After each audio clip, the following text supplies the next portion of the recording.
student, myself Om Narayan Singh from Department of Civil Engineering. I have guided many students who are preparing for different competitive examination like GATE, ESE, PSU, SSC JEE and semester examination as well. Today I am very much happy to be with you all. It's our great pleasure to launch online classroom for those students interested to get result oriented and career focused education. Our mission is quality at top priority and to build relation of trust. Each classroom session is designed in interesting way and student feedback will be considered as a valuable assets. We don't expect only comment of appreciation, but we will wait to have suggestion from your side to take corrective action in coming classes. In the course, the whole syllabus is covered in attractive way which will motivate you to be attentive. More than sufficient number of numerical problems have been solved with innovative ideas. Graphical representation have been depicted for concept. Doubt clearing session have been framed to be provided to you. You can enjoy the classes through our website or mobile apps. Joining us will be beneficial for you and I will suggest you to be enrolled as our student and be sure about your academic future. Wishing for your bright career. Thank you. Next topic is compaction of soil. तो compaction of soil है क्या? पहले compaction को समझने से पहले soil air water का जो रिलेशन है वो हमें समझना पड़ेगा, जो कि हमने प्रीवियस जैसा डिस्कस किया था कि सॉइल जो है थ्री फेज सिस्टम है। It contains what? Air, water and a soil particle, means it is a three phase system combination of all these three, soil particle, air and water. अब क्या होता है, सॉइल जो है अगर थ्री फेज सिस्टम में available है तो ये अगर suppose this one is soil, water and air, ठीक है। तो इसका वॉल्यूम रिडक्शन कब होगा? Suppose air will escape by any means, अगर किसी मींस से बाय मैकेनिकल और बाय नेचुरल थिंग्स से अगर ये एस्केप कर जाता है सॉरी अगर ये एयर अगर ये एयर एस्केप कर जाता है तो its volume will get reduced. Another way to reduce its volume is removal of water. अगर वाटर रिमूव हो जाता है तो भी इसका वॉल्यूम में रिडक्शन हो सकता है, या फिर ऐसा हो कि सॉइल और वाटर जो हो वो दोनों ही साथ में एक साथ कंप्रेस हो जाए। तो तीन कंडीशन यहां से जनरेट होता है। इसके रिडक्शन वॉल्यूम कैसे रिड्यूस होगा? पहला जो रीजन है वो है removal of water, removal of air. दूसरा हो सकता है removal of water and third case is means compression of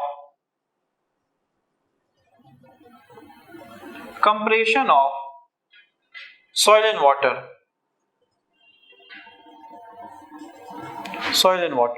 तो ये तीन तरीके से क्या होता है, सॉइल के वॉल्यूम को हम रिड्यूस कर सकते हैं, ठीक है। सॉइल का वॉल्यूम हम क्यों रिड्यूस करना चाहते हैं? अगर सॉइल जो है अगर लूज स्टेट में होगा तो उसमें वॉइड्स प्रेजेंट होगा तो क्या होगा, उसकी परमेबिलिटी ज्यादा होगी और प्लस में लॉन्ग टर्म में अगर उस पर कोई स्ट्रक्चर, हम सपोज करो कि यहाँ पे सॉइल है, जहां मैं खड़ा हूं सपोज करो यहाँ पे सॉइल है, अगर इसकी लूज स्टेट में है it means more number of voids will be present and if I will construct some structure over it तो उसमें क्या हो जाएगा कि वो धीरे धीरे लोड की वजह से स्ट्रक्चर धीरे धीरे सेटल कर जाएगा। तो इसलिए हम क्या करते हैं कि ये जो किसी भी स्ट्रक्चर को बनाने से पहले हम क्या करते हैं, सॉइल को डेंस स्टेट में पहुंचाते हैं। तो ये डेंस स्टेट में पहुंचाने का जो तरीका है वो क्या है, कॉम्पैक्शन है। तो डेंस स्टेट में पहुंचाते कैसे हैं, जो वॉल्यूम है उस वॉल्यूम को रिड्यूस करते हैं। तो वॉल्यूम रिड्यूस करने के ये तीन तरीके हो गए, removal of air, removal of water या compression of soil and water. लेकिन जो स्ट्रेस सॉइल पे लगता है उस स्ट्रेस पे सॉइल और वाटर को कंप्रेस करना इम्पॉसिबल टाइप है, मींस इसको कंप्रेस करना सॉइल और वाटर को ये एक तरह से इम्पॉसिबल है, क्योंकि जो स्ट्रेस जो कोई भी स्ट्रक्चर बनाओ वो जो स्ट्रेस जनरेट करेगा सॉइल पे it is not sufficient to compress the soil and water, so this case is removed. तो इस केस को हमें डिस्कस ही नहीं करना। नेक्स्ट आता है removal of air and removal of water. Removal of water जो है और रिमूवल ऑफ एयर, तो होता क्या है रिमूवल ऑफ वाटर में, जैसे कोई स्ट्रक्चर कोई मान लो कि सॉइल है और वो सेल्फ अगर वेट से धीरे धीरे वाटर क्या है, अगर सपोज करो कि ये कोई सैंड है, सॉइल है, इस किसी स्ट्रक्चर में ये सॉइल है और इसमें क्या है वाटर फिल है, इसके वॉइड्स में वाटर फिल है। अगर इस सॉइल को अगर सपोज करो कि इस पे हमने कोई लोड कंस्ट्रक्ट किया, ये लोड यहाँ पे एक्ट कर रहा है, ठीक है, पी लोड, तो धीरे धीरे क्या होगा कि वाटर जो है यहाँ से स्क्यूज करेगा, यहाँ से वाटर जो है बाहर निकलेगा और ये क्या हो जाए इसके वॉल्यूम में रिडक्शन होगा, ठीक है। इस तरीके से समझते हैं कि सपोज करो कि ये हो गया सॉइल और ये हो गया वाटर।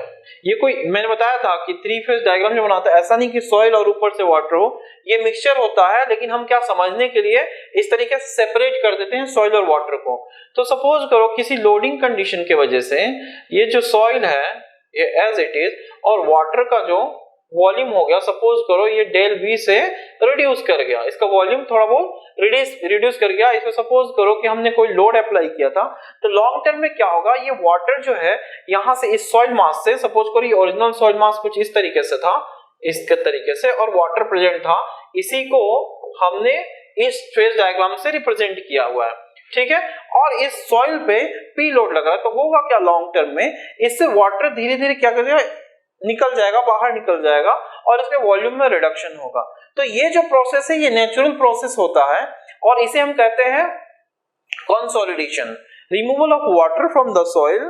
और इसमें क्या होता है, स्टैटिक लोड लगा रहता है, मींस एक लोड लगा हुआ है, लॉन्ग टर्म तक लगा रहेगा, वाटर जो होगा धीरे धीरे सॉइल से रिमूव होता चला जाएगा और हमारा जो ये वॉल्यूम है वो उसका वॉल्यूम का रिडक्शन होगा। तो इस तरह के जो केसेस होते हैं जहां पे स्टैटिक लोड लगेगा, लॉन्ग टर्म तक लोड लगता रहेगा, तो वैसे केसेस को हम क्या कहते हैं, कंसोलिडेशन कहते हैं। दिस इज कॉल्ड कंसोलिडेशन, ठीक है। दूसरा तरीका क्या है, दूसरा तरीका है कि ये जो एयर है वॉल्यूम रिडक्शन, दूसरा तरीका क्या हो सकता है कि एयर को हम रिड्यूस करें। सपोज करो कि यहां पे कोई सॉइल है और एयर प्रेजेंट है, ठीक है,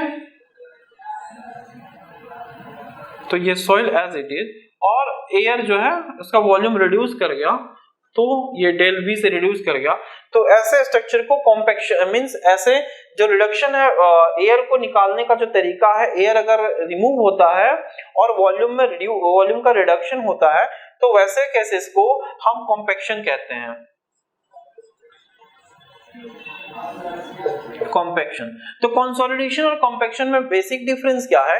consolidation is the process, it is natural process where static load will act on the structure and there will be reduction in the volume of soil mass, right? And how this reduction will take place, actually what happen, the water will squeeze out from the soil and the volume will get reduced. So in this way also volume get reduced and soil mass become more dense.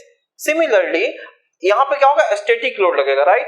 And similarly हम क्या करते हैं, if there is removal of air from the soil mass with the action of some dynamic load, यहाँ पे क्या होगा, dynamic load, यहाँ पे static load था, here some dynamic load will act, this load will be dynamic, means continuously you will do compaction throughout the soil and the air will get removed, this process is known as compaction. तो consolidation compaction में क्या है, consolidation जो है natural process है, वहां पे क्या होता है, वाटर का रिमूवल होता है, और कॉम्पैक्शन में क्या होता है, एयर का रिमूवल होता है। कॉम्पैक्शन में जो लोड लगता है it will be dynamic in nature and the load which will act in consolidation that are static in nature, means it will be static and it will be constant and it will act for a long duration. तो किसी भी project को शुरू करने से पहले हम क्या करते हैं, सॉइल को कॉम्पैक्ट करते हैं। कॉम्पैक्ट करने से क्या होगा, सॉइल जो है हमारा डेंस हो जाएगा, डेंस होने से क्या होगा, उसकी परमेबिलिटी रिड्यूस हो जाएगी, कंप्रेसिबिलिटी रिड्यूस हो जाएगा। और इसका बेसिक एडवांटेज क्या है, बेसिक एडवांटेज है हमारा कि कोई भी जैसे कोई भी स्ट्रक्चर जो है कंपैक्शन करने से बेसिक एडवांटेज हमारे पास क्या है कि फर्दर जो होगा उसमें सेटलमेंट और इन सबको हम रिड्यूस कर सकते हैं। किस तरीके से होता क्या है, कॉम्पैक्शन करने से उसकी स्ट्रेंथ बढ़ जाती है, shear strength of the soil increases. अगर शियर स्ट्रेंथ ऑफ सॉइल अगर इंक्रीज कर जाता है तो इससे क्या हो जाएगा, अगर फाउंडेशन की बात करूं तो there in foundation bearing capacity of soil will increase. अगर स्लोप की बात करूं तो स्लोप की स्टेबिलिटी इंक्रीज कर जाती है। इसी तरीके से स्लोप हो गया, एम्बैंकमेंट में जो स्लोप है तो वहां पे हम क्या करते हैं, कॉम्पैक्शन अप्लाई करते हैं। ये बेसिक डिफरेंस हो गया, बेसिक स्ट्रक्चर हो गया कॉम्पैक्शन का। ये कॉम्पैक्शन है क्या, compaction is artificial way of applying load, load will be dynamic in nature. और करते क्यों है, वॉल्यूम को रिड्यूस करने के लिए। कॉम्पैक्शन में क्या होता है, एयर का रिमूवल होता है और इस तरीके से क्या होता है, सॉइल की शियर स्ट्रेंथ जो प्रॉपर्टी है वो बढ़ जाती है। शियर स्ट्रेंथ बढ़ने से क्या होगा कि जैसे फाउंडेशन की बात करूं तो उसमें क्या होगा, बियरिंग कैपेसिटी बढ़ जाएगा। और सिंपली अगर स्लोप की बात करूं तो वहां पे स्लोप की स्टेबिलिटी इंक्रीज हो जाएगी। ठीक है, तो ये हो गया कॉम्पैक्शन एंड कंसोलिडेशन। तो हमें स्टडी क्या करना है, कंसोलिडेशन हमें स्टडी नहीं करना है, we have to study this chapter compaction. अब देखो क्या है कि कॉम्पैक्शन करने के लिए कुछ गाइडलाइंस होगा। ऐसा नहीं है कि सॉइल मिला हमें और हम लोग उसे कॉम्पैक्ट करना शुरू कर दिए। Up to what extent we will apply load, किस वाटर कंटेंट मींस जो एयर है, इस एयर को रिमूव करने के लिए हमें कुछ वाटर अप्लाई करना पड़ेगा, या किस वाटर कंटेंट पे जो है मैक्सिमम डेंसिटी देगा। कॉम्पैक्शन का मेन फंडा क्या है कि हम सॉइल को ज्यादा डेंस बनाना चाहते हैं। once the soil will get more dense means shear strength will increase, shear strength will increase means permeability, compressibility, this factor will get automatically it will get reduced. तो compaction करने के लिए we have certain guidelines, we have certain rules by which we will compact the soil. ठीक है, तो वो rules या method क्या है वो हम देखते हैं। तो कॉम्पैक्शन जो है, अगर मान लो कि मैं रोड कंस्ट्रक्ट करता हूं, रोड कंस्ट्रक्ट करने के लिए जो रोड कंस्ट्रक्ट करूंगा वहां पे जो सॉइल है उसको कितना कॉम्पैक्ट करूंगा, कितना लोड अप्लाई करूंगा, किस वाटर कंटेंट पे उसको कॉम्पैक्ट करूंगा, ये मुझे जानना है। तो इसके जानने के लिए क्या है कि फील्ड से मैं कोई सॉइल सैंपल लाऊंगा, उसको लेबोरेटरी में पहले टेस्ट करूंगा। लेबोरेटरी में टेस्ट हम क्या करेंगे, लेबोरेटरी में हम चेक करेंगे कि किस वाटर कंटेंट पे कितने लोड पे ये मैक्सिमम डेंसिटी प्रोवाइड करता है। ठीक है, तो जिस लोड पे, जिस वाटर कंटेंट पे मुझे वो मैक्सिमम डेंसिटी मिलेगा, सेम वही वाटर कंटेंट और वही लोड में फील्ड में अप्लाई करूंगा तो फील्ड में भी मैक्सिमम डेंसिटी अचीव हो जाएगा। तो सॉइल को कंपैक्शन करने के लिए जो लैब टेस्ट है, लैब टेस्ट जो है फॉर कॉम्पैक्शन, दो तरीके हैं।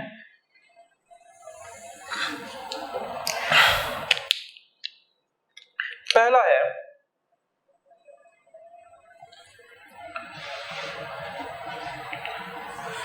Standard compaction, standard proctor test,